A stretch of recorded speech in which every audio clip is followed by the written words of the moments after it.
Hopefully you were still. Hopefully you were still muted for that. I pressed the button and it had a delay. So You have a delay. yeah, I have a delay. Hey everyone, what Scott said. Unfortunately, I'm having to delay a component of my career and life for a few months. But the silver lining is, and this does make it a lot better actually, that I get to play D&D with you guys, and I get to share more in Kingmaker in Aurorum with all of you, which is significantly nicer than the alternative of just having an empty day. I won't lie. It's not a few months. It's a pretty hard pushback, which, as you said, with that being your career, literally your life path, that's not an easy thing. It's just, I don't know if you heard the opening of COVID's fucking with everybody, right? So I don't know if you heard the opening of this, Neil, but I'm not going to rehash because everybody else already heard it. I'm going to give you the short version. Rory's supposed to start school next Wednesday, which is the 23rd. It's my birthday. This supposed to be her first day. For the school system that she's in, the other grades have already started yesterday and the day before, depending on which grade. We've already had reports of outbreaks in both those days for different schools in this municipality. So Brittany and I might not be sending her to school this year. So things are going to get wonky. Are you thinking about homeschooling? Well, she's technically in preschool. She's not even in kindergarten yet. Oh, right. Right? So Because I was going to say, I could probably teach English a lot better than you could. Good luck keeping a 4.5-year-old on a Zoom call. Have you seen that TikTok on Twitter that's making the rounds of it's some adult and he's just absolutely scoffing food down the mic. And she's like, I need you to turn the symbol to make it look like this. And then starts choking towards it. It's hilarious. But I do not relish teachers teaching over Zoom right now. God. Yeah. Oh. I will say, the memes of all the people breaking into college Zoom calls are fucking hilarious. Yeah, I feel so bad for the people involved or the teachers trying to teach, but it is just the amount of chaos in the Zoom calls I've seen. I feel bad because the students in this, we don't want to detract for too long. We're going to continue with the session, right? But I feel bad because those students pay thousands. Think about it the Americas. Yeah. Our college here is more expensive than I think, if not any other country, than most other countries. And you can argue as to whether or not the education is worth it compared to the others. I'd argue, yeah, we're America. Fuck yeah. But it comes with crippling debt, and the idea that you get crippling debt at the is what you get for a few laughs as somebody does something goofy in a Zoom call. It's oh boy, that is a pretty heavy tuition to pay for somebody forgetting to mute their microphone while they're dropping a deuce or something. You know what I mean? One thing I'd say is, I don't know, certainly I feel with a lot of degrees, with the majority of degrees or diplomas or whatever you call them over there, I feel that they are not useful in their actual content. They're useful once they're a key that unlocks doors. Employers will want to employ you because you have this key, but the actual skills or information that you learn, the vast majority of it, except on specific courses, perhaps engineering, nursing, medicine, are not used. Yep. No, unfortunately, you are correct. You accept a degree of crippling debt to have the opportunity to do stuff that has nothing to do with that debt, aside from saying, hey, I paid debt, which is really shitty. But my wife is almost always, our entire relationship, made more money than me because she has a degree. You know what I mean? And she did very well in school forever. I don't have a degree. So she's almost always done better than me. And she earned it hard. But the fact that she doesn't use her degree at all is just kind of it's just not an uncommon. It's actually, to use your degree outside of, as you were saying, engineering, medical, so on and so forth, is unusual. Yeah. Wait, hold on. You majored in poli-sci and you actually do political science? Wait. Yeah. Wait, hold on. You went to school for business and you actually do business? That's weird. Yeah. You're a psychologist? I guess that's the medical field, but Yeah, it's a peculiar thing. Anyways. Says my theatre history class. I will say one thing I definitely regret in my life was not figuring out more about what I was going to end up doing in my life before deciding to I mean, to go to university. That it's was a definitely short, a yeah, it's mistake. a short amount of time when you have, like, you've not lived very long when you have to choose. Yeah, and then Realistically, yeah, I 100% regret it because it was just I wasted a fuck ton of money and a lot of time doing yeah, things that yeah. I shouldn't have been doing because I rushed into it. I'm quite pleased that I mean, I actually dropped out of my A levels after doing a couple of years of it and then being like, nah, because it wasn't right for me. And then I went off and did an apprenticeship. But like, not necessarily everyone has like either the willpower or such a distinct lack of willpower to just stop doing what they're doing. But like that was what it was for me. I just did not care. I Yeah. was like, and then I went into work. All of a sudden, I was super motivated because that's just how I like to learn.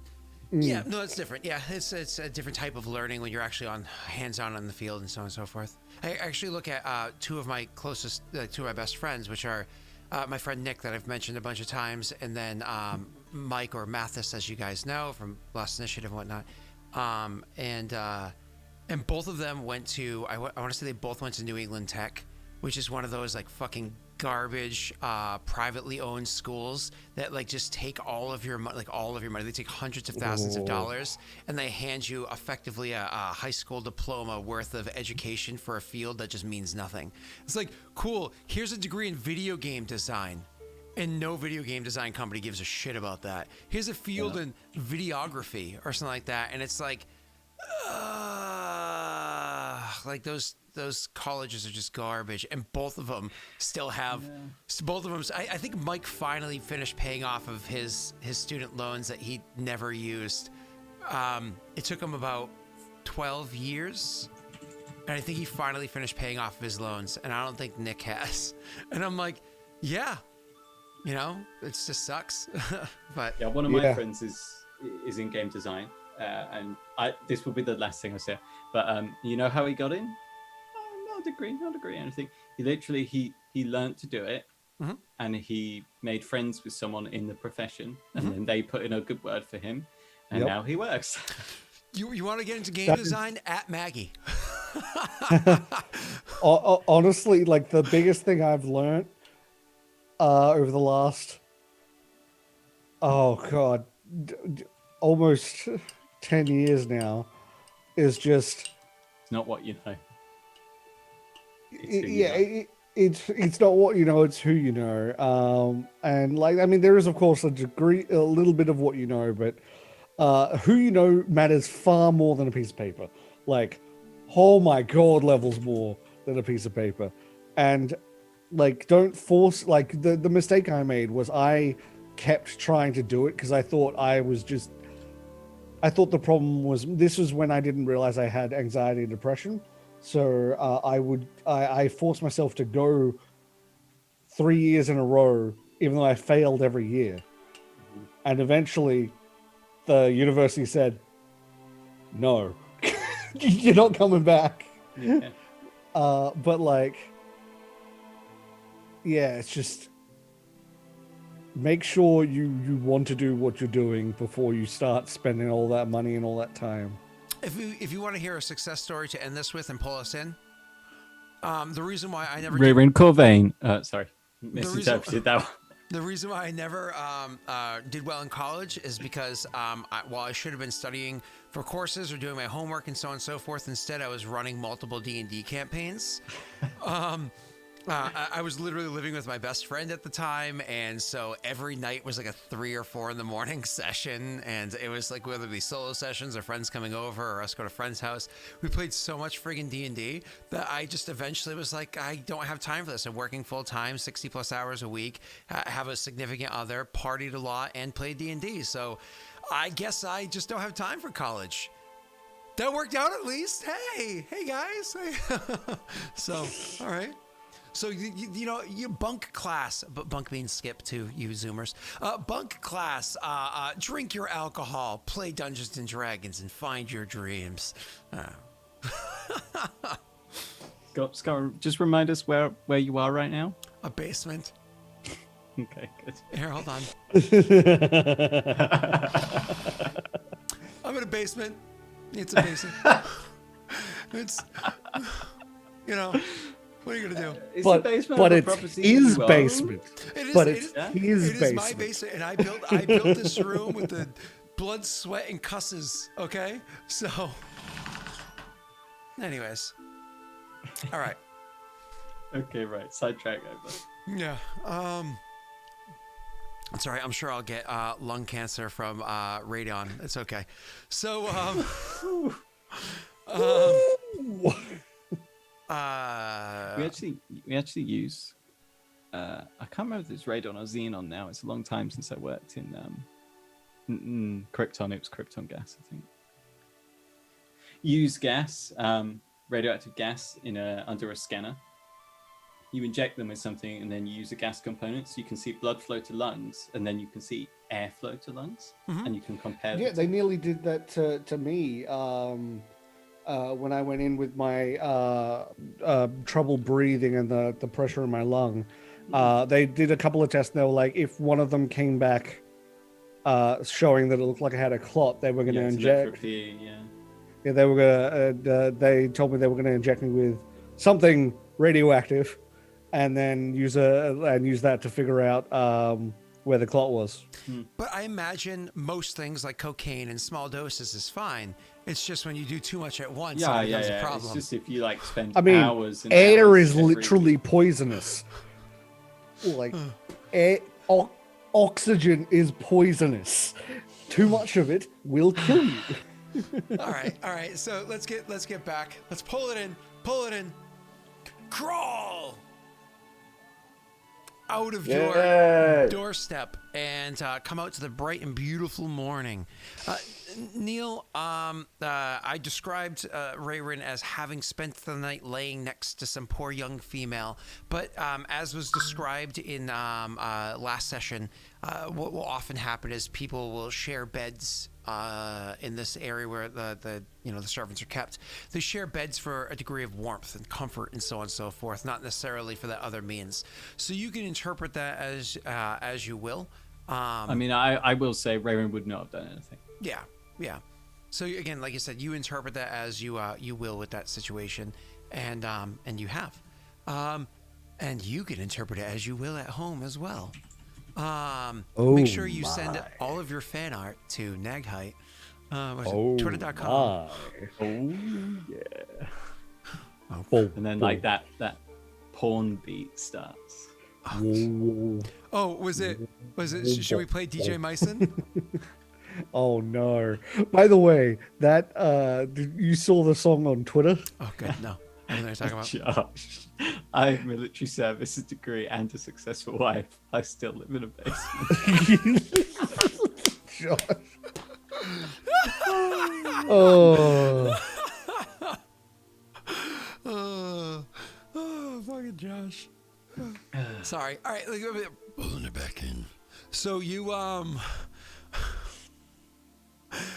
you come out of your hole there, Krull, to come out, and of course, even though it's morning time, unfortunately it's still pouring out, the fires blazing, etc., etc. Raerin, you come out from where it was that you had spent your evening as well. I know there was one more conversation you wanted to have with that young lady last night. You were trying to ask... I can't quite recall. I feel like he was trying to get a little bit more information regarding what's her face, the martyr, but in Perrin form, Perrin name. Oh, that's right. Unfortunately, and again, it's one of those things that she wouldn't really know too terribly much anyways, because being a servant, it's not exactly like you have proximity or the ability to gain a lot of knowledge and whatnot. So, yeah, she wouldn't really be able to glean much that way. One of the things that she would do, because you guys had that conversation about the 2 coins that were given to her, is she was saying that she was traveling to the... yes, they look like future mint. Yeah, she was heading to one of the other city-states. So obviously she's going to the north, where she intends to buy her freedom, and then she wants to go to the south and the east, because down there is a city-state where a lot of the servants that have been freed maintain their freedom. Nobody questions it or does anything wrong whatsoever. and they're actually able to start earning their own lives down there. So it's the most commercially heavy city-state that they have, being at the crux of two rivers. It's where you can actually make a life. You can get hired to.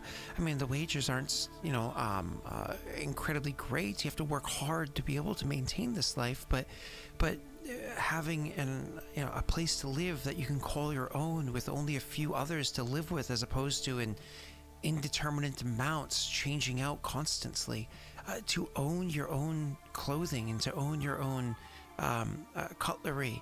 It's something that's a bit of a dream, and so I intend, after I purchase my freedom, to head that way and to live my free life. An admirable trait. I'm sure you will make it. Though, might I suggest, Raerin would carefully reach into his pouch and produce another gold coin. And as he'd place it on top of the one that she showed him, and then let her take it back and say, though might I suggest you keep those rather more hidden and close to your chest. She, looking at the coins in her hand, the fact that it's, just got a third golden coin, she just wells up and just immediately starts sobbing. Because again, this is somebody who's born into servitude she's born into slavery, to not fancy up words, her entire life, and she thought it was impossible that she was going to come across some strange person and get coin to be able to purchase, and then she comes across this other strange person, and she's like, I will have my freedom, it's, and potentially a way to start my own life with this. Either way. So, like I said, flash forward, the evening is spent. You guys probably talk some more, and you learn a bit more about the culture and so on and so forth, which is far more learning than you ever could have from the textbooks, because maintaining the knowledge of this place here and understanding this place here is totally what the Arbiter wants. That's his favorite thing. An understanding of these people, that's his favorite. But maybe an understanding of her perspective of the people is something that you like a bit more. I don't want to stay on this for too long. We're going to move on to when you come out and see Krull again. But one of the things I do want to press the idea of is that she doesn't see all Maul as being evil. She sees the Empire as being evil. She sees the Society as being evil, and she sees some Maul as being evil. But she looks at the Separatists as being goodly, as being kind and compassionate, and so on and so forth. Despite the fact that, which goes against your very modern perspective of how things should be seen versus her perspective, there still are owners of vast numbers of these servants, and there's not really talk of them being able to just be born into freedom. They're just the ones that have pushed for them to it's just the way that they treat them and so on and so forth is seen as goodly. Actually, it's the Empire that has the rules that allow people to earn their freedom, not the Separatists pushing for anything more grand than that. The Emperor is the one that has set those kind of guidelines in place that she's going to be using to purchase her own freedom. Anyways, so you go through this, and the next morning, when finally you kind of awaken and you step outside, Raerin, do me a favor. I know you're super good at this skill. Roll me a survival check. Oh yeah, I'm very good at this skill. Roll an natty 20 for us. Raerin it. Not far off. With a 20, actually, it's good enough. While the storm is unnatural, while it's incredibly powerful and blah, blah, blah. Oh, by the way, Ilen, you were given a Winifred's Wisdom before. Hey, thank you. And I don't think anything else was given at any points. Nope, just that one Winifred's Wisdom. So, I never thought I'd see the day where Syl was the gifter leader number 3. Sorry, it just shook me. I was like, "What? What's this? What's this bronze-colored box doing next to Syl's name?" So I thought silver stood for silver. At least. No. I don't mean to try to coax or anything. I don't mean to. No. Just continue with the joke, of course. I'm genuinely appreciative of all that everybody has done. So not to be. Anyways, so you when you come stepping out, you realize that even though the storm seems to be unnatural, so on and so forth, even though it seems unnatural, you're able to kind of see that it feels like it's lightening up. You're pretty sure that by the day's end, maybe the storm finally would have subsided.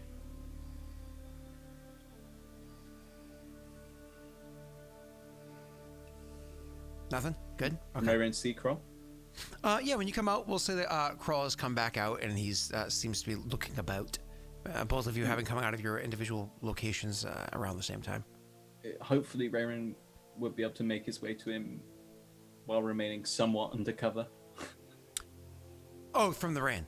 Yeah. Yeah. For me, I mean, you get wet, but it's not like the end of the world. You're much drier this morning than you have been for a while. Yes, yes. Yeah, so he'd hurry across towards Kroll and say, "Looks like it might be letting up."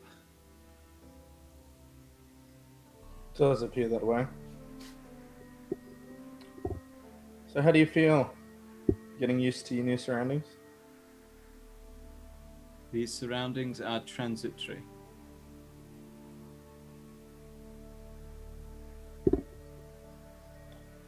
But what if they weren't?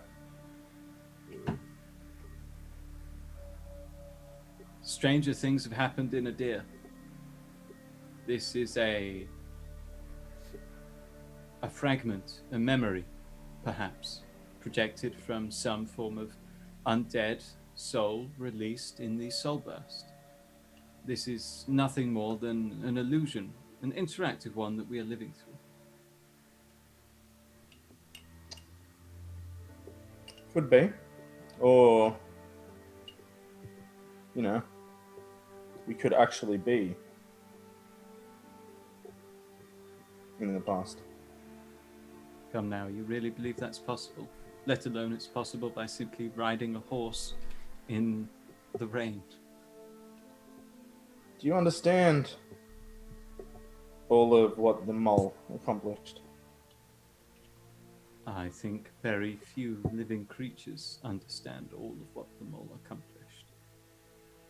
Yes, well, I happened to have a unique perspective, and I've found out that the reason we are here, and he looks out at the clouds, and he says, it's the rain, the storm. You think it has Now- some sort of magical property? Something like that. There is a keep where a study was done on the magics of time.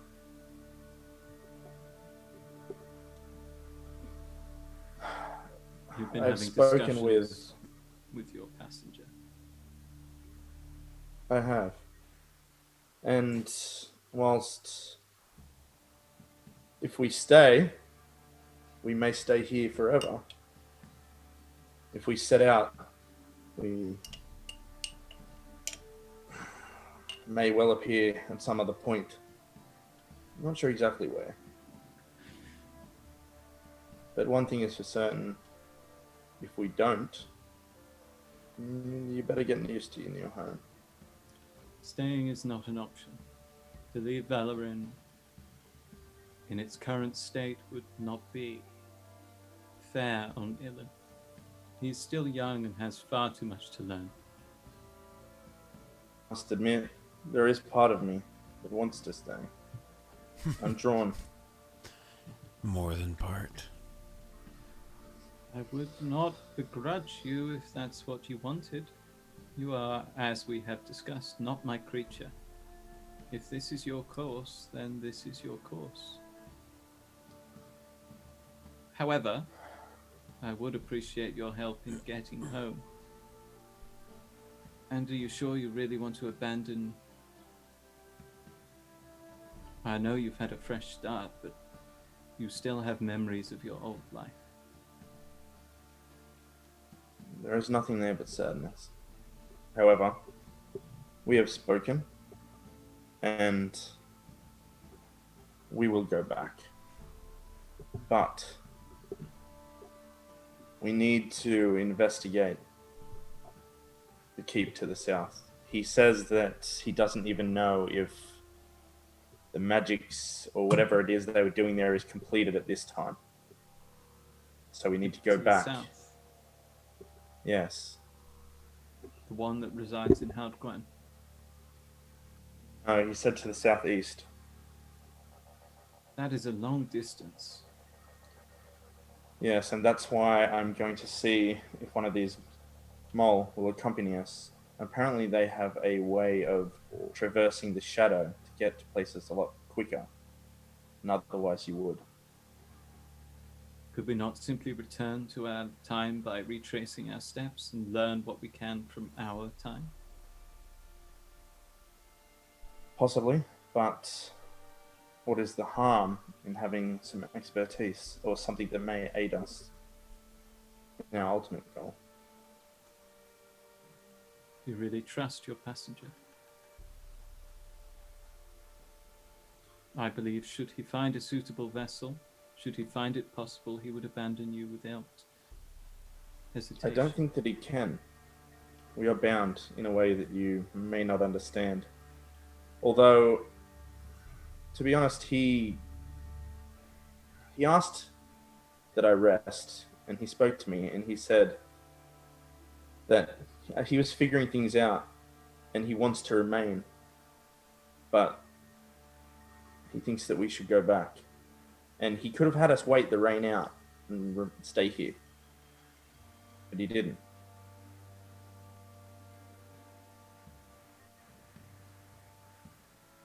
He's not stupid. Throwing us a bone is a good way to get us to do what he really wants. Staying in his old time is only merely a step in the right direction. There's no telling how, if this really is the past, how the current leaders of the mole would react.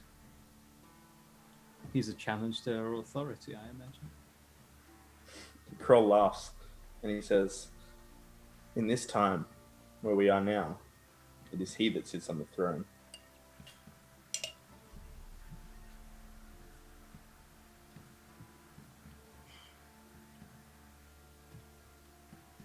So, say we are back in time, and Mole can travel through the shadows. How will you persuade them to help us? Well, I've learned that there are two factions. I Factions heard loyal some to the tell of Emperor? this, imperialists. Yes. Do you know much of the other? I understand they're led by, or they have a figurehead in the form of Vene. Is it Vene? The martyr herself. He would say in his head, he would say, to the Emperor, he'd say, you're aware of this? Veloci.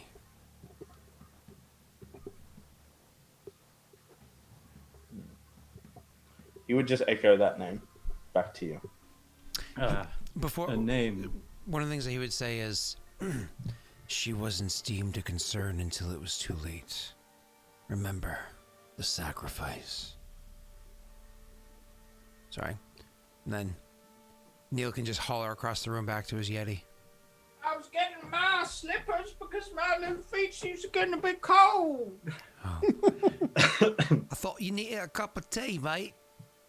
Oh, you gonna make us a cuppa? Oh, that'd be great, mate. Yeah, a cup of coffee because I'm a man. That's right. Your pseudo-manly bullshit has no place here. Just saying, the three of us drink coffee. We all have beards, and you look like you shaved it off of Wade's, back. You look like you shaved yours off the back of a silverback gorilla. No, it's William, actually. My brother. I get what you're saying I'm because of talking the about the gray gray hair. hair. I know what you're saying. I tried to deflect, but you just held on. You're like, no.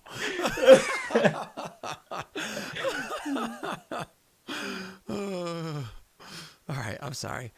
So he said that to you. He echoed the word back to you, Veloci. Her name given by her enemies, I believe. It's been some time since I refreshed this knowledge in my mind. Nonetheless, Nonetheless, we should see if we can gain one of these mole to travel with us. Obviously, not telling them what's going to happen. And then the keeper needs to be seen to. We need to see what is happening and why this rain is taking people back in time. we're not talking about the ruins of a keep anymore. This will be a fully functioning mole defensive fortress. I honestly don't know. All I know is where the experiments were done, and he says that we should go back to our own time and investigate it. If we manage to get to this keep that investigates time, can we prevent this sort of instance occurring again? I don't want my people wandering off into different time zones, and I certainly don't want other people wandering into a dip. Yes, well, I think it's the only thing that may. I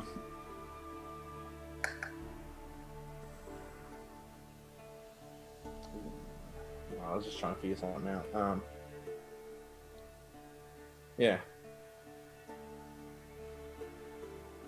Very well, I suppose we have no other choice.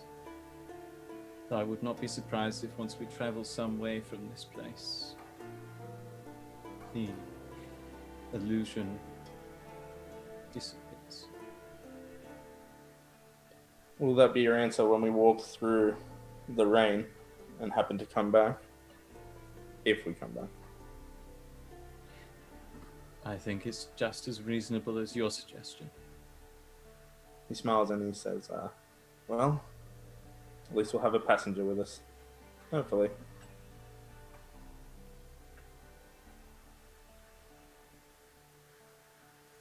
That'd be a Raerin sort of culture nods shock and and a half. puts his hands on his hips, like, okay, we need a shadow man? A shadow gobbo? Obviously He would say just that. say as well, do you have was there any talk amongst the parent of the factions? You said you knew something. I think a loyalist would be easier to sway. Imperialist, I should say. I spoke to a young lady who suggested that her master was not an imperialist. I see no reason why an imperialist would be easier to sway. You wouldn't. Surely we could provide... Well, we certainly don't appear to be loyal citizens of the realm. Why is that? Raerin looks himself up and down. And then he looks Kroll up and down.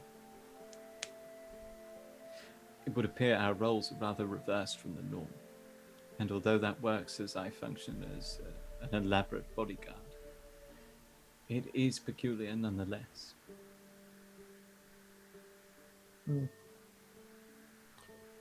Speak with her again. See if you can figure out anything else that might help us in recruiting her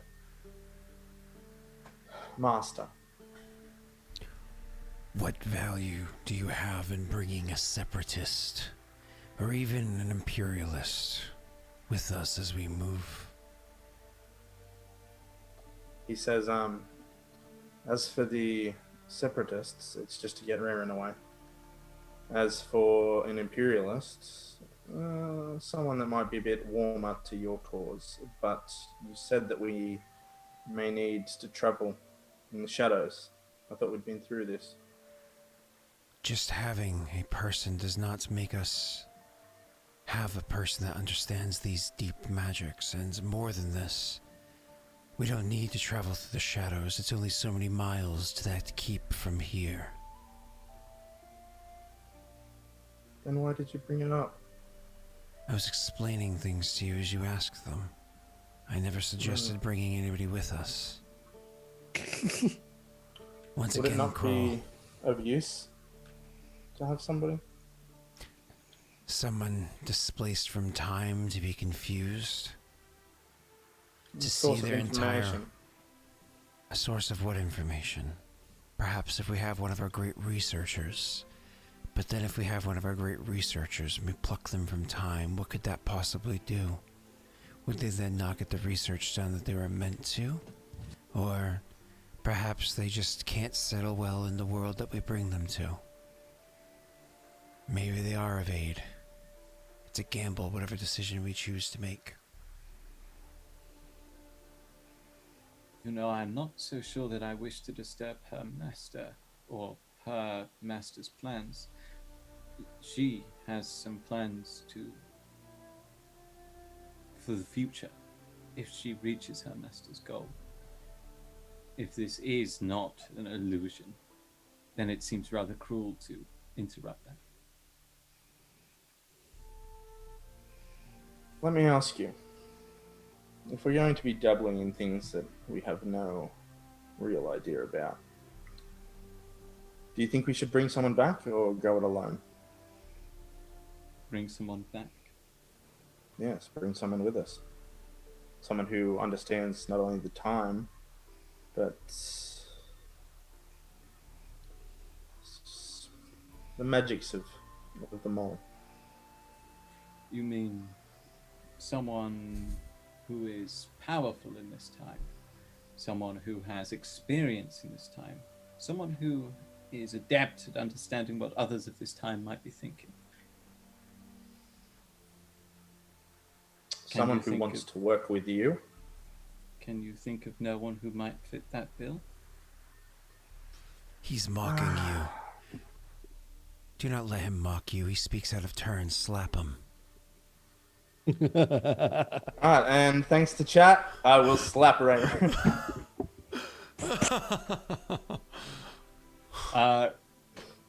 Raerin would like recoil, and then his hand goes straight to the sword, and the sword comes out a couple of inches, and then it goes back, and you can see there's a cold look as he looks at Kroll.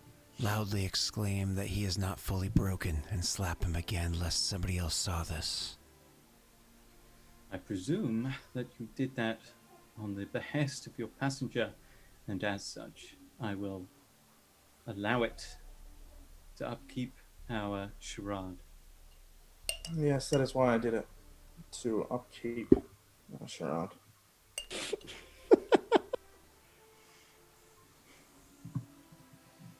Yeah, sure, let's go with that. Remember, Raerin, our fates are intertwined. Though I do not serve you, you are no master of mine. I may not be a master of yours, but bear in mind I am a master with a sword.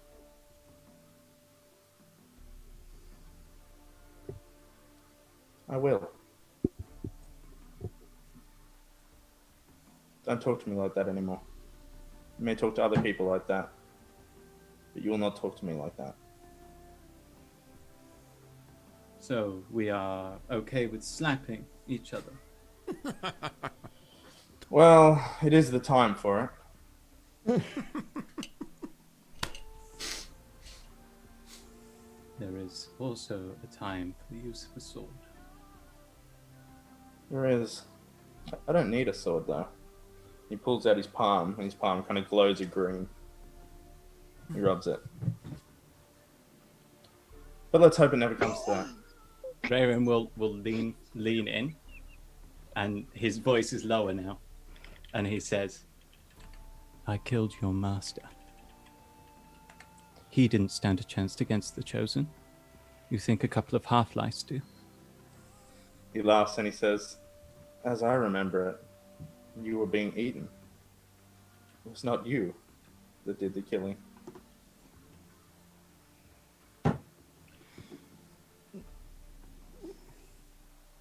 Yes.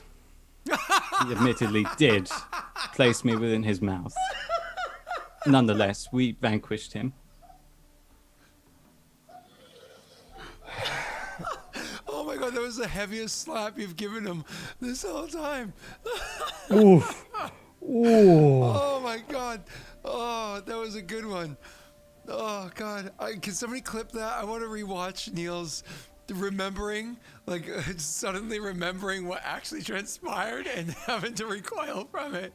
I want to watch that again. Can I just talk about how different that conversation would go if my plan of turning him into a turtle and putting him in the fountain would have worked?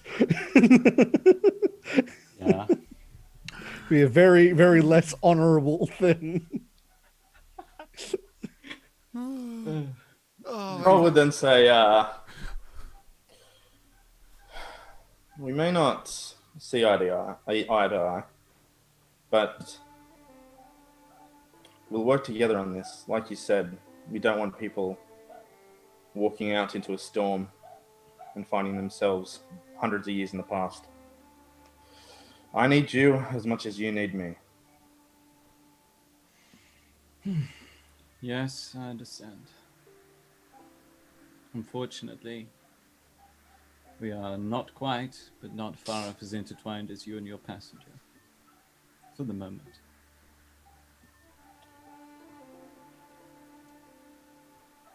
Well then, shall we set off, just the three of us?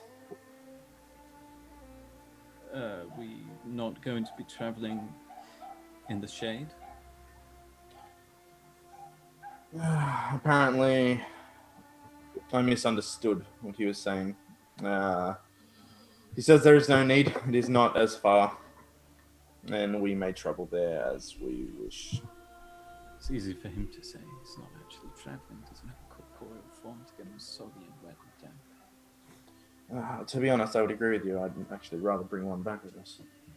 I'm not sure that that would be a wise decision. Well, It shall we seems set off foolish into the rain? to take an egg from a nest when you know something might happen with that egg? But yes. But what very if well. that egg was always supposed to be taken from that nest? Raerin raises an eyebrow when he says this. An interesting theory. I suppose it makes sense that you would be accustomed to thinking out of the box. Perhaps we will find such an egg when we arrive at this keep. However, this outpost does not seem to be a nest of any value. Perhaps you place value in the wrong things. But nevertheless, maybe we should go. You have a kingdom waiting for you. City-state, at least. Raerin rolls his eyes and grins. You start traveling. South and east, yes? Yep. Or do you want to finish bringing your way to Kurzfall first, and so you head north, because then you still have double check on things, you have access, you still wanted to check out the location where the experiments and whatnot were taking place before. Like, there's so many different things that you want to look into. So is it north or is it south and east? He would go to set out southeast because that's the most, as far as the experiments are concerned, that's kind of been pushed to the side as, we've just traveled through time, and, that's the... Raerin expects to be traveling in that direction. That's what he was told. That's where this timekeep is. Because there's the experiments of the people, and then there's apparently the experiments pertaining to different transitive worlds, was what he was describing. Now, just to take this into the meta for a minute for everybody else, when the Emperor was talking about his various, I will let Neil dance around in the rain in the background here for a minute, or maybe it's not Neil, maybe it's somebody else, but we'll let somebody dance in the rain for a minute. So, Fucking. So the different worlds that he was referring to is actually just different planes of existence. So inside D&D, using the Pathfinder rules set, there's different types of planes of existence. The inner planes, which is where you generally get like all of your physical material, fire, earth, wind, water, blah, blah, blah, blah, blah. And then you have your outer planes, which is where you generally get like morality and spirituality, so on and so forth. So this is like lawful planes, chaos planes, good planes, evil planes. You can put names to it, but that depends on which series or setting or whatever you're playing your campaign in. They have yet to be named in-game in this world, so we're not going to name them right now because you have to discover that stuff kind of like as you're playing. But with the there's another type of plane though, beyond of course the prime material plane, which is where all the campaigns or whatever take place, where the world literally exists. There's something called a transitive plane. A transitive plane is a plane that you use to transfer yourself from one location to the next. Generally speaking, to get from the material plane, again in most settings, to get from the material plane to another is going to be a wife standing in the doorway looking at you. Hold on one moment.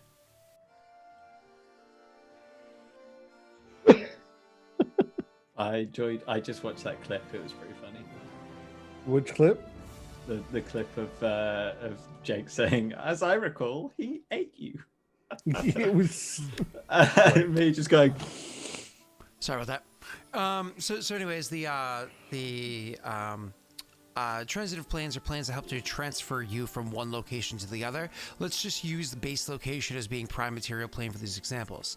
So if you're going from one place to the other and your destination is going to be an inner plane, generally speaking, you use like the plane of shadow, which is supposed to be like a mockery or whatnot of. Or sorry, you'll use the ethereal plane, which is supposed to be kind of like an adjacentness to the material plane. It's where like spirits and like ghosts and whatnot happen to exist, but that's where they exist for the sake of dealing with the material plane. But there's another more to it than that. So if you're going to the inner planes, generally speaking, you use the ethereal plane. If you're going to the outer planes, generally speaking, you use the astral plane. Going deep into the astral to transfer yourself to those outer planes. That's actually what 1 was using recently with 2 and 3 to go to the where it is that Vroga is when he casts that spell Plane Shift. And then there is going to be the shadow plane. Shadow plane is mostly for staying here on the material plane. It's like if you've ever played the game, what's it called? Not the Kane. What the hell is it called? The vampire video game from the PlayStation. Oh. Right? Legacy of Kain. So yeah. if you're not playing Legacy of Kain, if you're playing its sister, Soul Reaver, and you have the ability while playing Raziel, I think his name is, you have the ability to kind of like click a button or like shed yourself of your physical form and go to like a plane where it looks like a twisted version of this world with creatures of this world can't really interact with you. That's the shadow plane, is a good physical way of describing it. 1 second. Is a good way of 1 second. And goodbye. It's a good way of describing it is if you've ever seen or played that game, how it becomes twisted or whatever. Love you, Brett. Thanks. And the Jesus, I saw you yelled that, and then your clone ran into screaming. I thought she was running on. No. So anyways, so yeah, that it's kind of like a more or less a twisted or bent version of this world, very dark in its colors, very muted in its tones, so on and so forth. So it's a way to, as I described, get to other locations quickly or slowly, depending on how you use it. And then there's something called the deep shadow plane that again allows you to do other stuff. Don't worry about it. But what was suggested by this emperor, something that doesn't really exist if you're playing in Golarion, which is Pathfinder's world, or Eberron, or Faerun, or one of those other preset systems, is that there's potentially another transitive plane that exists, but not transitive through space. One is bringing you to other planes, others is bringing you to other planes, another was kind of traveling further around in this plane, but in theory a different transitive plane that allows you to slip through time. So there's really nothing that you could pull to on this one. I just want to make sure everybody understood what the Emperor was describing at that time, because it might be a little bit difficult to kind of follow that if you're not familiar with the different structures. So to say it one more time, super fast and simplified. You have inner planes, you have outer planes, you have the prime material plane, which is a combination of the two, and then you have transitive planes that allow you to connect to those locations or travel within where you currently are. Okay? Cool. We're all on the same page. Let us move forward. And by forward, I mean southeast. Southeast. Because, that's where Brady went, so we gotta follow suit. Off to the Buccaneers. Because that has nothing to do with the new campaign. No Buccaneers in the new campaign. Nope. Nothing whatsoever. That was a really good segue. Sorry. So, so as you guys are traveling, it's miserable. As discussed many times before, it is absolutely miserable. One thing I would ask is, you guys do technically need to travel south and east.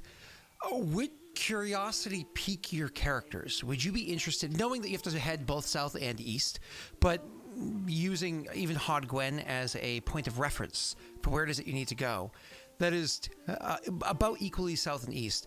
Would you want to head straight south first, just because you're in the past, to glimpse Vigil, to see what that place is like? Is that something that you'd be interested in seeing what that happened to be back in the day, to have a further understanding of what you're dealing with in the future? Or would you, no, I'm setting the Vigil compass would to be SE. I don't really think Vigil would be there. Not specifically Vigil, but Vigil The was in keep. theory built on a keep. Yeah. By the way, Jake, you should feel like an outsider in the stream. Just like Neil had to grow a beard to fit in with us, you need glasses. Just saying. I actually need glasses though, so. Conformity. Oh, I'm still dancing in the background. Actually, Scott, you should feel like an outsider, because just like how I had to grow a beard and get glasses during this entire stream, I go put an accent me and Jake have got long hair, and Tessa's got long hair, and you have got a bald patch. Listen, I had long hair before you grew hair any places but the top of your head. Okay, so Can you stop thinking about my young body? This is disgusting, Scott. Wow. Let me rein this in before it gets out of control. Yeah, let's So- not.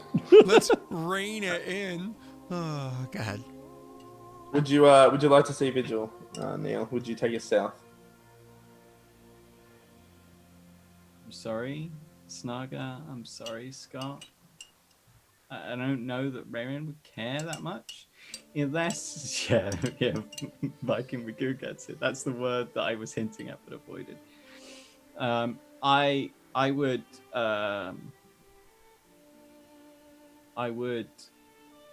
if we're using it to accurately navigate, I wouldn't be against going around it to see it.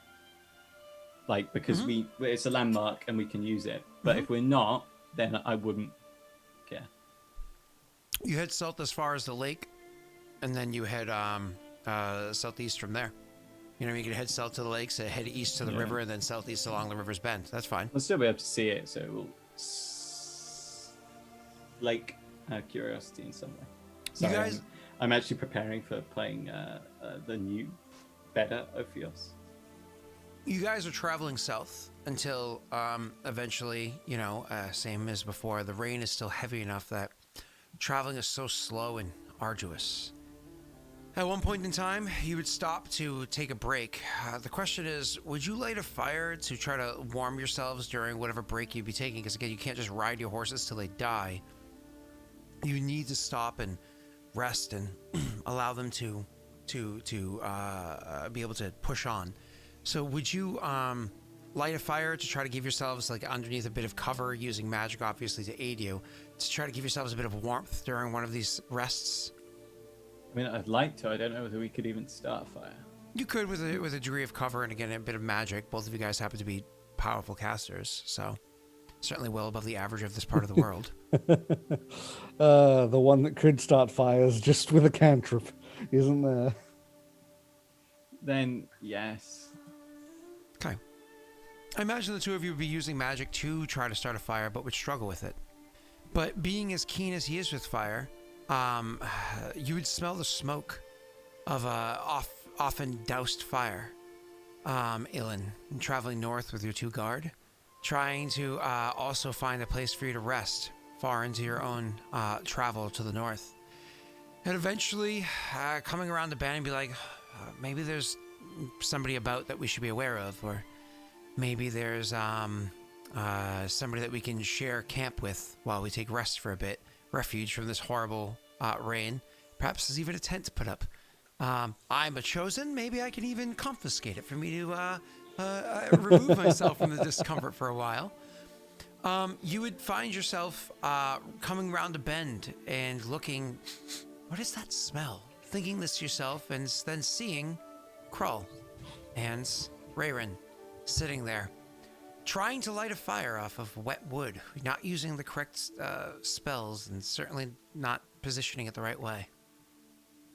Let me just read this. I'm just gonna. Okay. And so coming around the corner, using his own magics infused with far more fire capability than you guys are able to, do, because fire guy. He comes around, all of a sudden the fire kicks up. Krull, you're caught off guard. Finally, Raerin succeeded. Well done. Excellent. Fancy meeting you guys here. Raerin would turn with like the fragile flint and steel that he made with prestidigitation. Like turns and looks. And then No, it's the other one. Turn and look at Krull. An illusion, methinks. Excuse me? That's funny. Not you. Come, sit by the fire. Keep it burning. Really, you need me for that?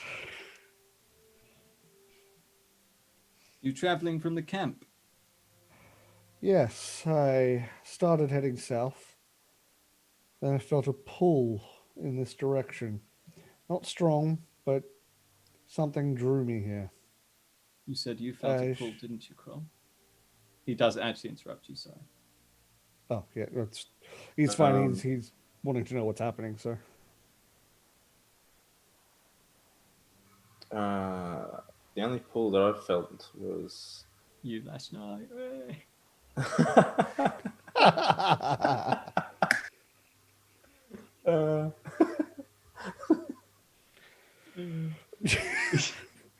Wow. Two guys traveling alone in the rain. was when the Emperor was bringing me to his keep. Let's see.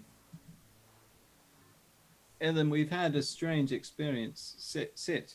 Comes and sit down.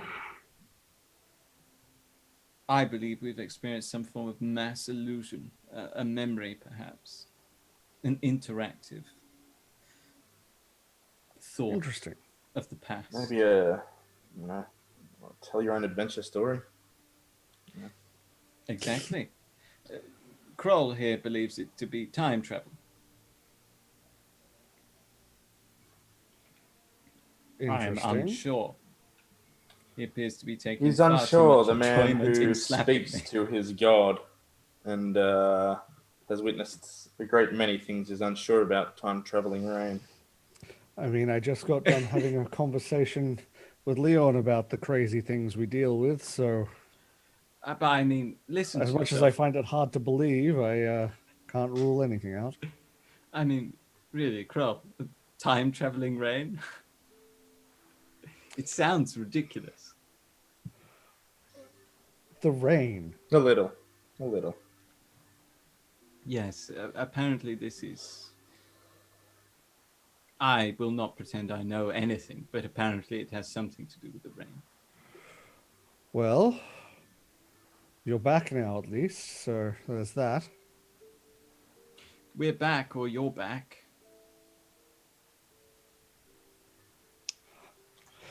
Sort of take a look around. So if I look around where we are, is there any possible way of telling if anything's different or not? There is no way to tell whatsoever. You just kind of have to be like, it looks like I'm walking through a patch of woods. Now here's the thing: are the guards that were with me? Yeah. Oh, okay. Then yeah, it's just I don't. Well, I assume you're back. I don't believe I traveled through time.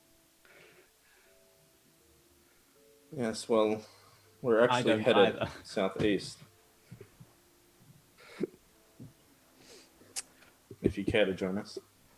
Where to? Yeah, of course, yes. Do I still feel the pull? Ludicrously, believe it or not, the mole did experiments with time. Crazy, I know, but apparently it was from that keep. Ah, um, Scott, do I still feel the pull, or is that gone? Because it's not one of those things where it's so constant that you could feel it every moment. No, but yeah, It kind of like stopping and thinking about it for a second. It stopped. Maybe it was pulling you to them. You're not sure. yeah. Uh, well, I mean, might as well go check it out. Might learn something about what was happening. For all we know, we got projected into the past, but we didn't actually. There are many different things that it could have been, surely. Anyway, let's find out.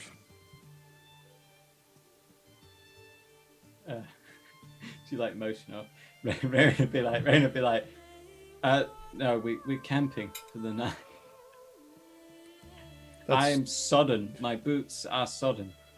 I need to dry. There's only so far that magic will get you. Fair.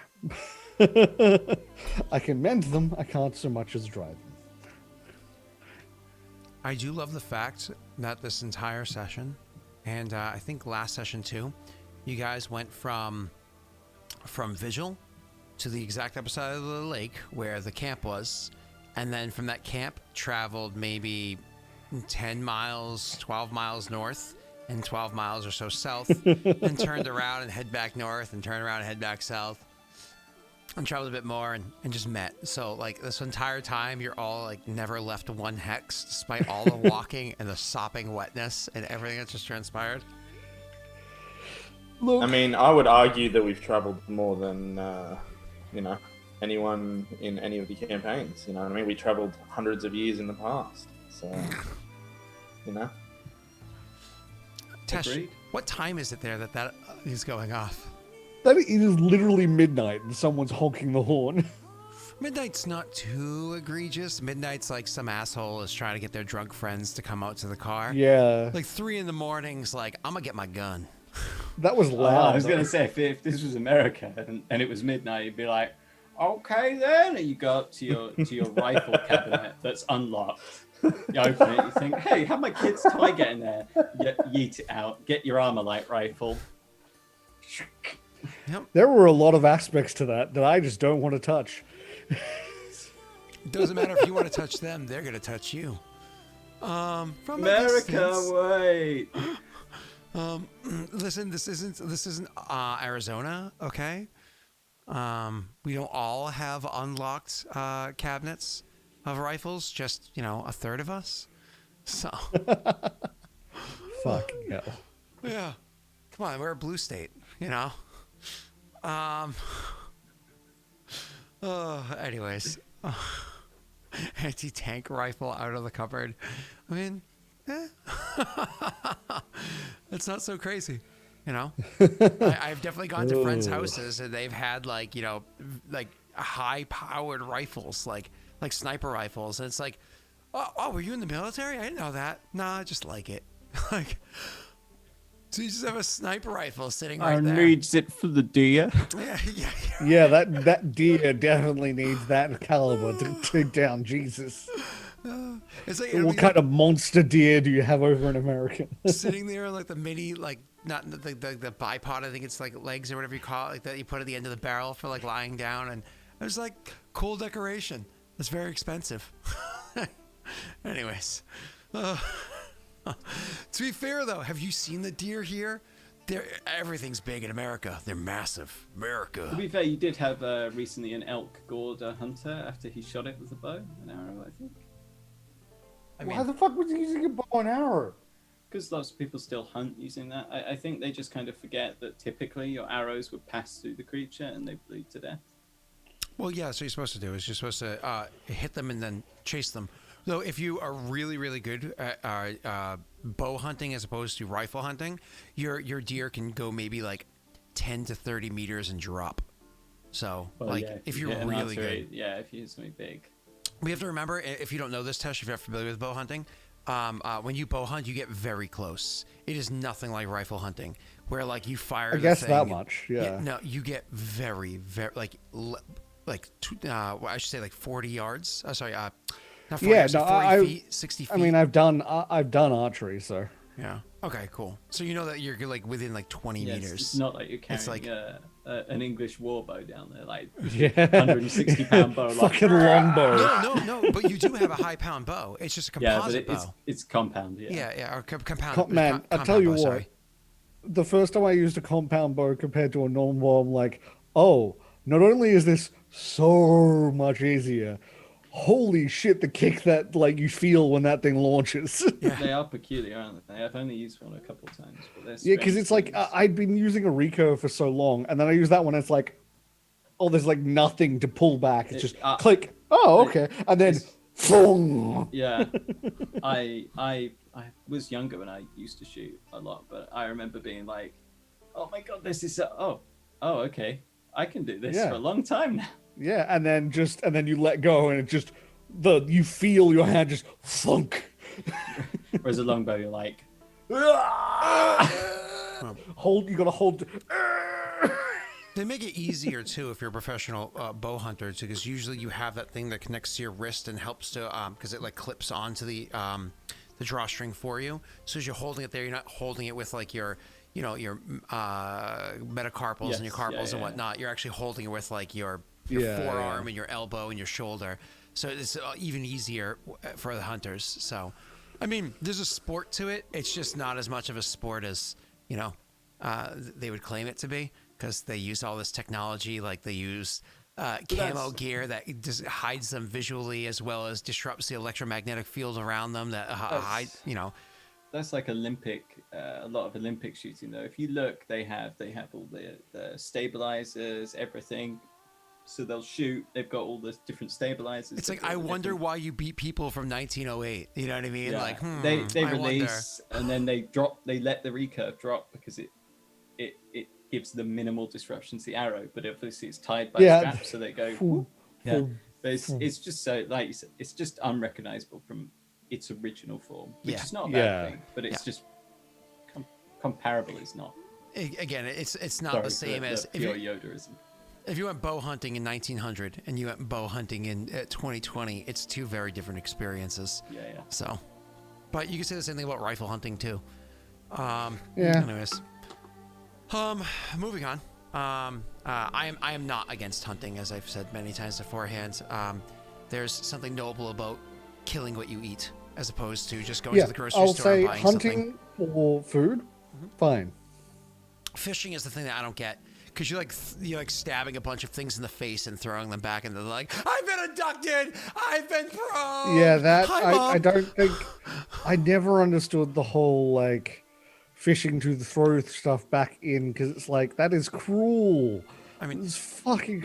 I understand a degree of the mentality. They have less nerves there. They don't feel pain the same way that we do. They don't really remember it the same way that we do. And you don't want to get them too young, because they have to be able to procreate, because it's actually good for the thing there. You usually want to catch, when you're hunting or fishing or whatever, you usually want to catch the older ones, because the older ones actually negatively impact the life of the health of the place. Because one, they reduce genetic diversity, because they beat up the younger fish, so they have more babies. So because they're more apt to win fights against younger fish, so they will mate more often, making more babies of the same genetic code, as opposed to more diversity. And they also will mate less effectively than a younger one will, which will reduce the amount of spawning that will happen. Same thing in deer. So like, I get it, but like, you're stabbing a thing in the face and throwing it back in, like I feel bad for it. So I don't know. I mean, I've never fished for food. I've only fished for sport but fun. Yeah. I was too young. I wouldn't really call it sport, but I don't know. it's no different from taking blood. Yeah, that's Obviously, we consent in most cases. yeah. but And again, that's animals don't have the ability to. most like marine biologists and whatnot would suggest that the inside there, again, they're not humans. You're applying human traits and feelings and experience to something that is just so far from human that you cannot comprehend what they can't comprehend. So, I mean, I'm just like, you don't know, you can't read their brain, bro. Yeah. No, I mean, I would not. Just keep I swimming. I wouldn't eat an octopus I in would. any form of live. No, people eat octopus live. Live. No, that's horrible. No. Or That's chop them up while they're horrible. still alive. In the EU, you have to anesthetize them if you're going to chop them up in any way. I mean, I don't know. I go to a restaurant, I order octopus, and it's yummy. So, Oh, don't get me wrong. I also enjoy eating octopus. I remember one time in Barcelona, I had like a plate of just baby octopus. this is so -2 charisma is somebody I know real life. Jay saying most people pay $35 to $50 to get stabbed in the face, probably referring to piercings. So Oh. either that or you just got some kink, bro. Like, that's cool. You do you. I mean, like I said, he was the lead singer of a screamo band, so I mean, I'm not gonna, he had the emo over. If I remember, I could be wrong with that one, but I'll always shit on the emo over. Memory gets a bit shaky, alright. He's older than me. He's more of a boomer. Okay, boomer. Ouch. All right, let's move on.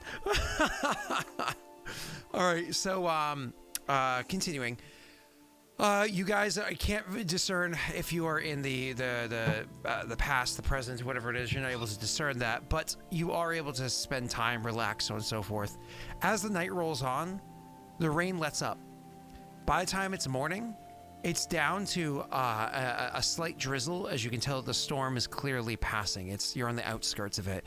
You know that if you probably just use magic, the prestidigitation, and the like to dry yourselves and then push on, and by midday, the clouds should be completely gone and you should have a bright and sunny sky. You can discern this pretty easily without having to make checks because you can see which way the clouds are blowing and you can literally see off in the distance this brightness, coming your direction. So that's good news.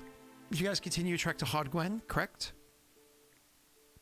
Towards. No, we're not going to Hodgwen. No, but you have to go through it. Or Oh, around. dude. Oh, yeah. That's alright. Okay. And so you continue your trek to Hodgwen, which is No, easy. I don't want to see all the souls in people form. Oh no. Oh, I didn't even think of that. I will say, I said earlier in chat as a joke, that the fact that they use souls to fuel a fucking fire makes what happened a little more ironic. Yeah. There's always a bigger fish.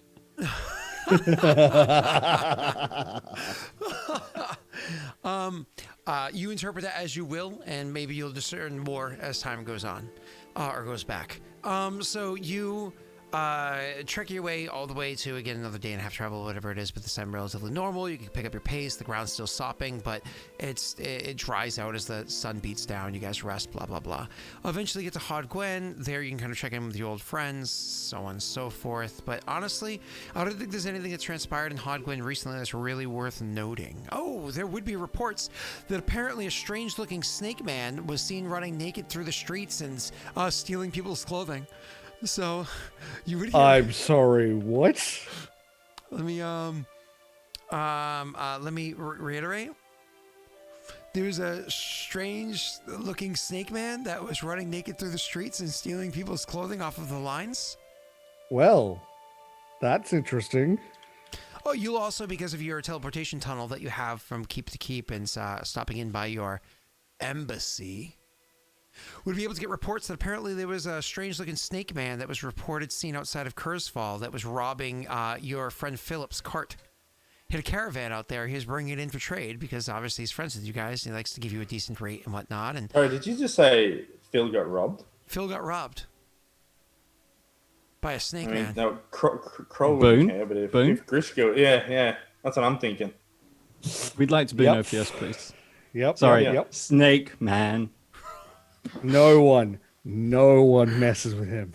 Yeah, Phil's don't a fuck really, with Phil, he's mate. a top guy and he's got a family to provide for. Yeah, the Phillipsons. Yeah, Phillipson. Yeah. How His dare wife, he his mess wife, with Phil? Yeah, Filipina. His daughter, Phil.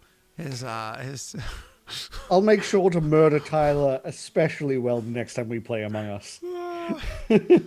So it is important to note that the caravan guards eventually had to give up the chase, but it was actually Kurzfall's guards themselves that continued the chase and chased him down enough that they were able to grapple him and almost stop him, but he used magics to kind of get away from them.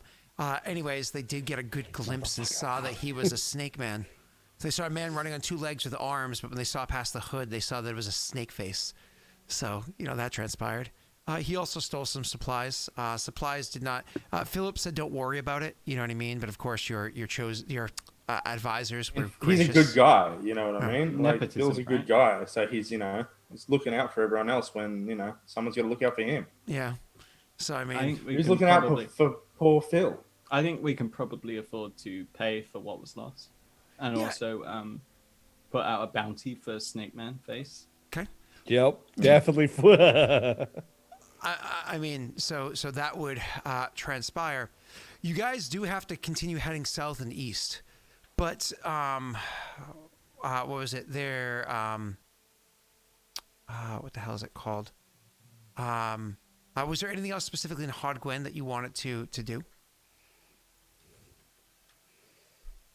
Not for me.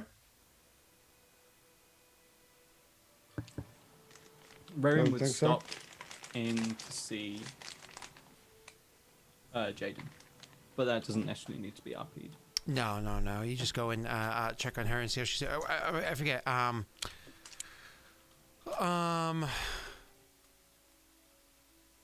The Jaden. She's the general over there, right? Yes. Yeah. So you would go and find Jaden and have conversation with her, whatnot, what's going on, and she's gonna be straight up with you. Things are rough, like really rough. Since Grishka left and took 3 with him, things are very, very, very difficult there. I mean, think about it. They have no. Oh wait, no, that wasn't him. Who was that? I think it was. I just remembered. I'm sorry. I'm just remembering something off to the side. I'm actually over in Discord. Never mind. That wasn't him. That was. I think it was. There we are. Oh no! Why aren't you clicking Discord? Click. Thank you for doing the click thing that I asked you to do. There we go. Sorry. She would tell you that things are legitimately very, very, very rough since they left. I mean, that left open holes that needed to be filled, and those people that are filling them are very they're very friendly with of course the what's her name herself, which is a concern for you with the slumbering queen, which is a concern for, of course, you guys. Jaden, without having had too much of an opportunity to understand that woman when she first came into this position, her initial opinion of her was very much based off of your opinion of her.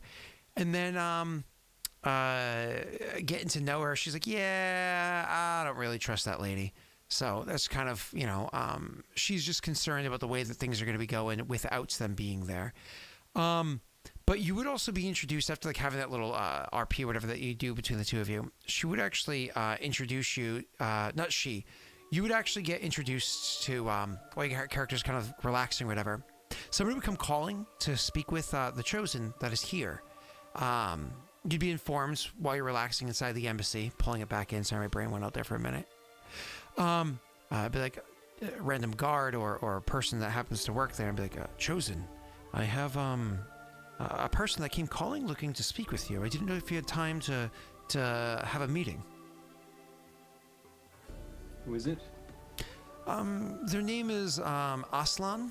Aslan Bezalion. That name rings a bell to me. Do you know anything about this? Yeah, no, he's not come by here prior either. Sir, he's It says he's coming to answer some questions that you have and see if he can be of any aid to you. Honestly, he seems fine. He doesn't seem to be carrying any weapons or the like, so... Does he carry any titles? No. No, sir, he does not. Very well. I suppose I shall see anyone nowadays. Send him in. And, Am I dismissed from or absent from this? Ilen wouldn't be, but that's up to the Chosen as to whether or not you're invited, since you wanted to yeet yourself to another plane of existence. He wouldn't dismiss Kroll, but Kroll is obviously, as he's pointed out, free to not wander as he pleases, but he's not bound to stay wherever Raerin or Ilen are or is. Oh, I'm curious enough. When the gentleman comes in, you can see a fairly attractive man. Looks like he's probably Perrin, with long flowing black hair and pallid blue eyes. Oh, is this Tesh? Tesh, you have blue eyes, don't you? Yes. Oh wait, But sorry, sorry, They're not pallid. a short beard. Never mind, not Tesh. Anyways, he stands at a comfortable 6 feet, with a lean structure, like a lean body to him. He comes walking in and gives like a gentle smile. Nothing that's meant to be too disarming or overly warm either. Just gives like a gentle smile as he walks into the room. And he actually opens with saying, literally as he's walking in, thank you for the opportunity to meet with you. Did you say all three of you were there or just the two? I think all I would be there if I wasn't dismissed. Was he dismissed or no? No. Okay, No. so you'd be there. Thank you for taking the opportunity to meet with you. Oh, sorry, thank you for giving me the opportunity to meet with you, is what he says. Raerin would incline his head. He waits for a moment and he says, oh, well, my apologies. I'm not familiar with the customs of this land. I've only come to it very recently. I've come to see if I can offer a degree of aid for you. I have skill in an area that you might find useful. I might be mistaken, of course. Please, if you would, good sir, introduce yourself. I understand your name, but surely you're more than simply a sum of your names, particularly if you are so proud of your skill.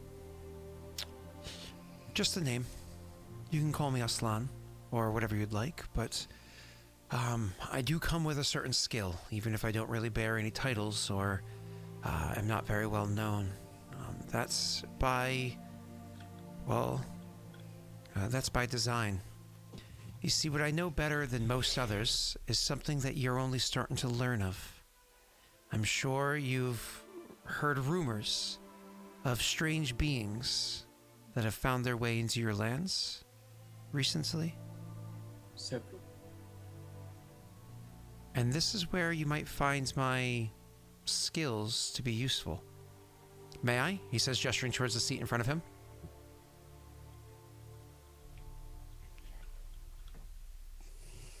Okay, walks over, sits down. He says, it's not very much time I've spent amongst these different peoples. I do have to say, you're a lot less formal than the Perrin, and for that I'm appreciative. The Perrin can be a bit rigid. It's kind of distracting. Though they at least have a degree of courtesy to them, I imagine it's not one that is genuine. Let me explain. You are chosen, all three of you, of the lands to the north of here. Correct? Ilen and I are chosen. Kroll here is an advisor and friend. Ah, well, then all three of you nonetheless would be familiar with what you found in your morgue.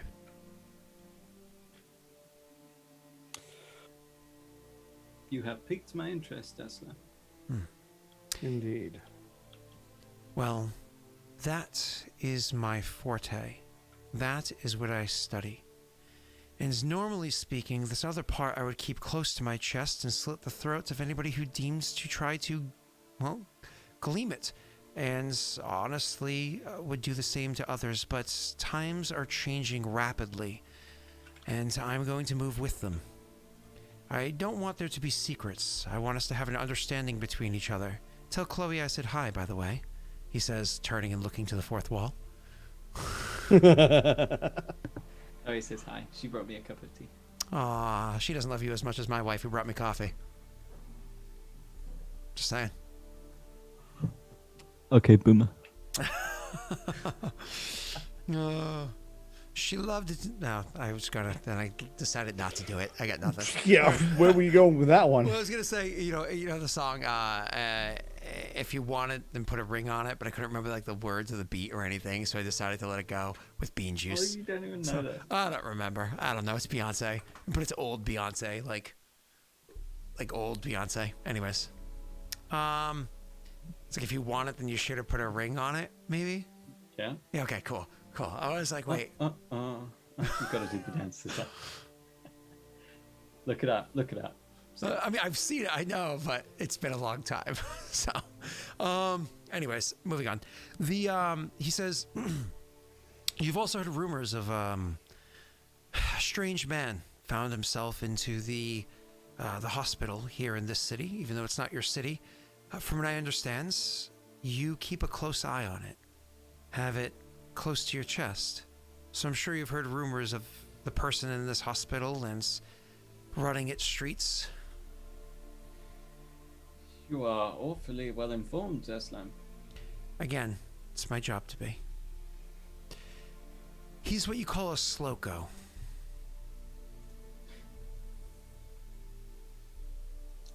Sloko.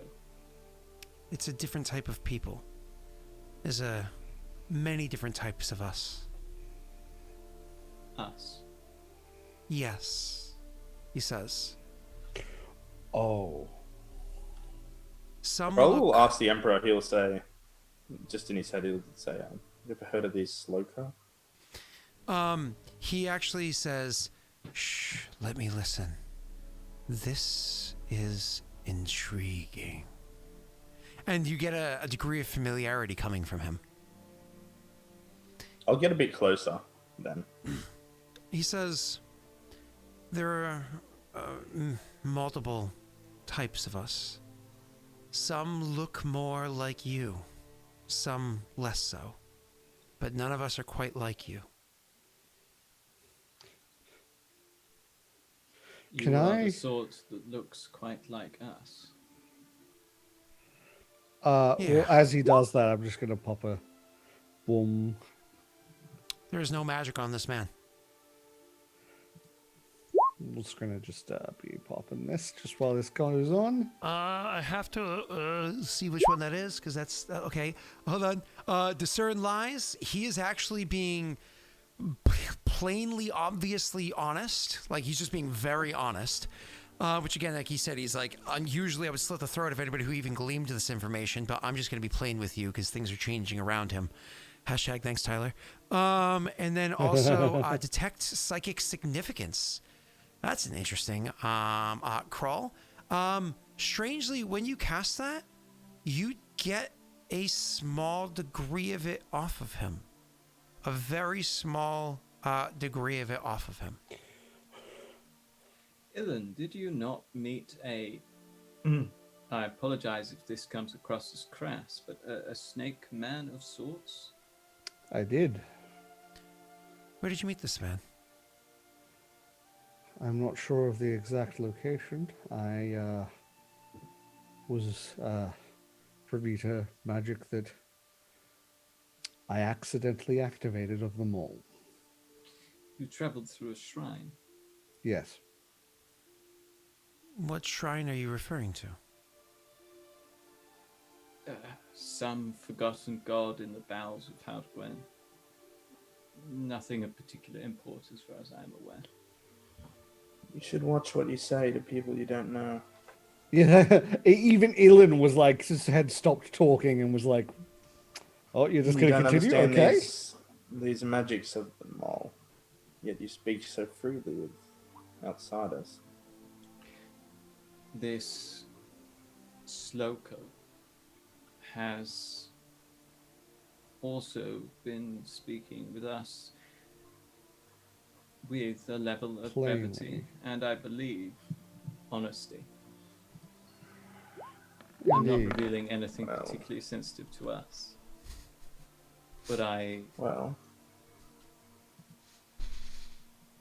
feel that it is important to foster a sense of mutual trust during negotiations. Ask them what this temple is. Ask them. what is this temple? Now that it's out in the open. I will describe the what was in the temple. The giant salamander, wasn't it? Snaga the Abusive.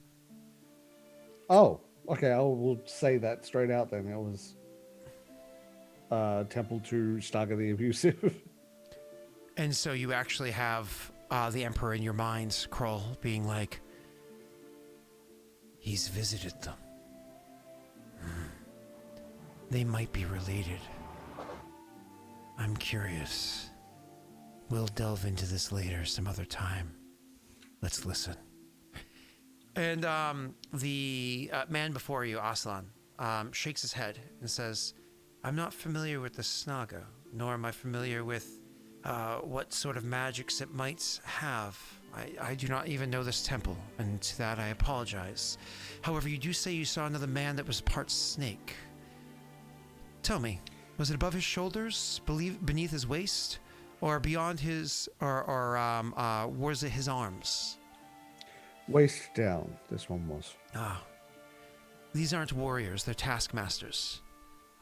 Very endured, can handle many hours non-stop of laborious activity, large and imposing.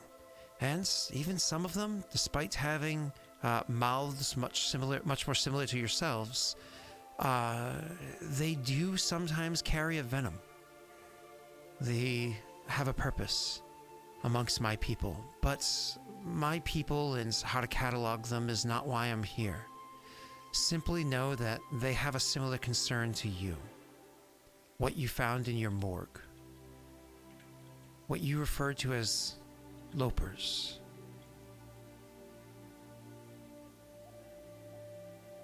You had some information. Grishka banded with someone who used that name. I wonder who it was. Do you have their name? No.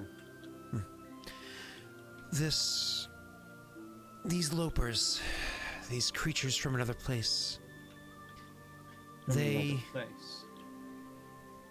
You've heard the stories of the East, beyond the lands your people call the Dale lands, when they arrived over a century ago. Rumors, yes. Rumors, yes, but also a distraction. There's something more than that. A little over a year ago, your world became familiar with lopers, because even the name that you use, lopers, because of what happened at that time when they appeared off the shores, and that quick war was fought and the land was gifted to them by their king out that way.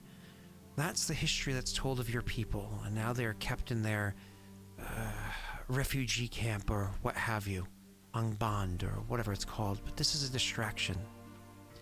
The Lopers didn't appear here over 100 years ago. They've been here for a long time. Interesting. We've been searching for them. We've been trying to catalog where they are, their movements, and remove them. They're powerful. They're evil. If you need any more convincing than simply my word, then understand this.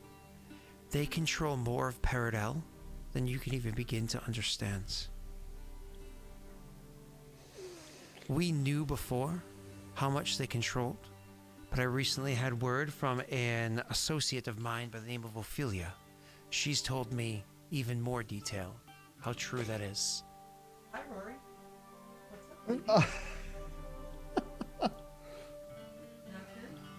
Funny thing is, I think hearing that name, I think you actually did. I think one did mention the name Ophelia. I feel like he did, yes. He Yeah, did, so yeah. that'll be a moment where I was like, ah, wait a second, that sounds familiar.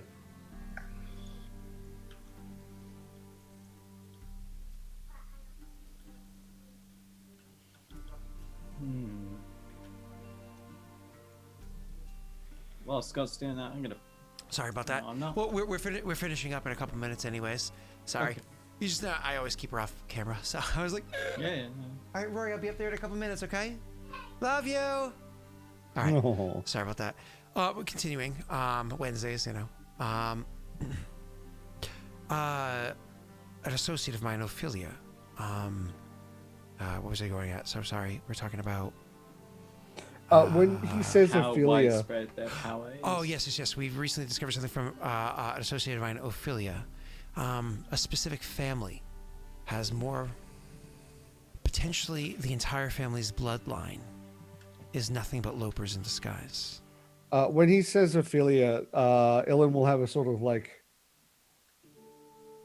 that name. I think it might have actually been Ophelia that one dealt with. It's possible. She's been traveling about for some time. With another of my kind and with several of yours.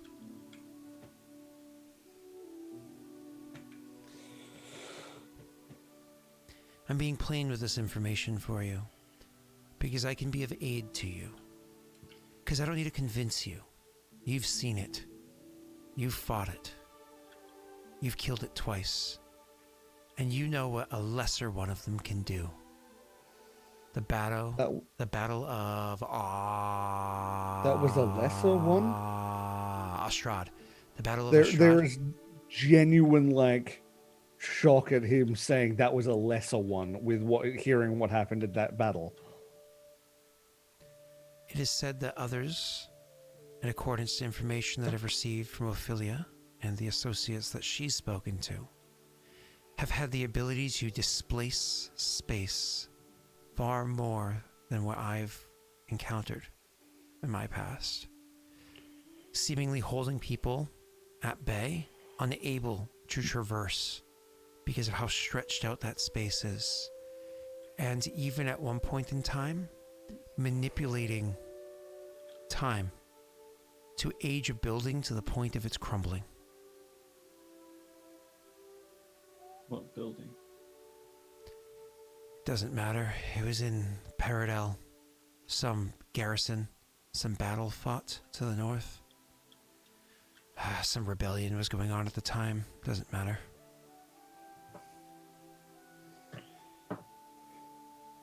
So you have your hands in this rebellion as well? No. Or did? No. I think it was an accidental... I think it was a coincidental encounter. There are some that I'd like to speak to sometime soon, get more information, provide even more for you than I have. I come to you with this information not because I want anything in return, aside from, of course, you to provide to me any more that you find along your way, pertaining to these people and their powers. We are rooting them out in Paradel, and we're eliminating them. I understand the power that these individuals hold.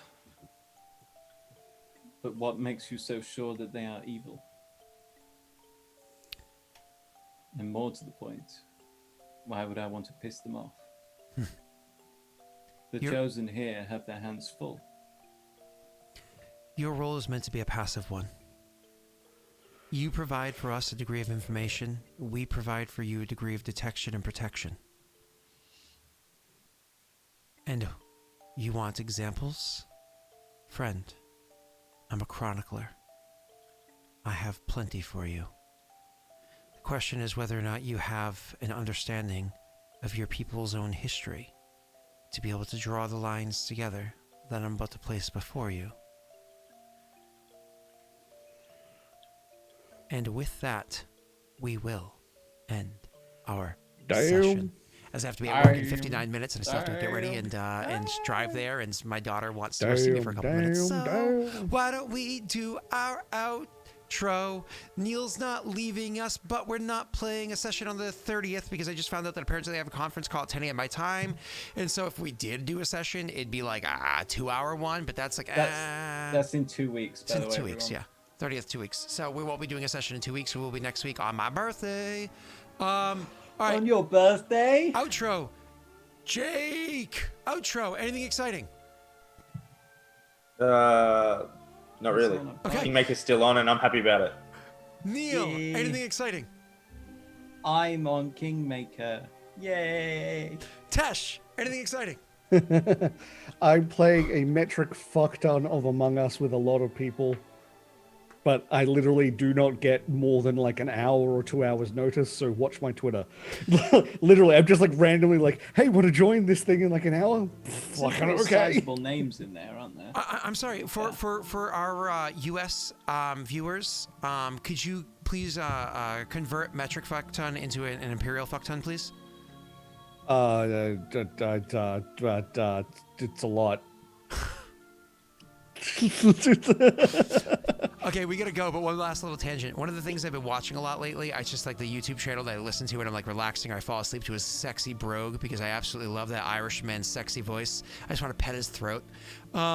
If you've ever heard of the YouTube channel Real Engineering, I friggin' love that channel, and that guy is amazing. But one of the things that he consistently does, he gets very derisive about, and there's like, but I'm going to leave it alone and move on, is how the imperial system is horrible, the metric system is superior, and it's so superior that the U.S. now uses metric measurements to define the imperial measurements, because prior to that, things like an inch was the length of 3 dried, raisins or some shit like that, and that now it's actually defined as a certain number of millimeters or whatever it is. So it's just funny. He's like, yes, because you always measure the greatest thing in the world with the second greatest thing in the world. That makes sense. Let's move on. And it's just like I want to say 1 in every 5 videos he just shits on the imperial system, and it's awesome. Josh is asking about new campaign hint. Are we go for that, or is it on embargo? No ship sailing there. Wait, what? I'm sorry, what? I can't repeat it. Okay. All right. Monday night, we're going to be doing a new campaign soon. That is the details of it, who's in it, and what's going on is being announced soon. I'm just saying, shiver me timbers, mateys. Get ready to board this. This excitement. My New God. campaign. No, wrong board. Never mind. Bye, everybody. I guess hype train. Woo! Usually I can't raid anybody because nobody's streaming right now. Let me just confirm to make sure I'm not being a douche. Nobody that I know is streaming at this time, so we're just gonna end the stream. So sorry about There's the probably lack of random Russians. yeah, listen, or reruns. That was so funny. When I raid Russians or raid reruns, I'm like, fail. I gotta go to work. Bye. You can't win. I can't. See you, Scott.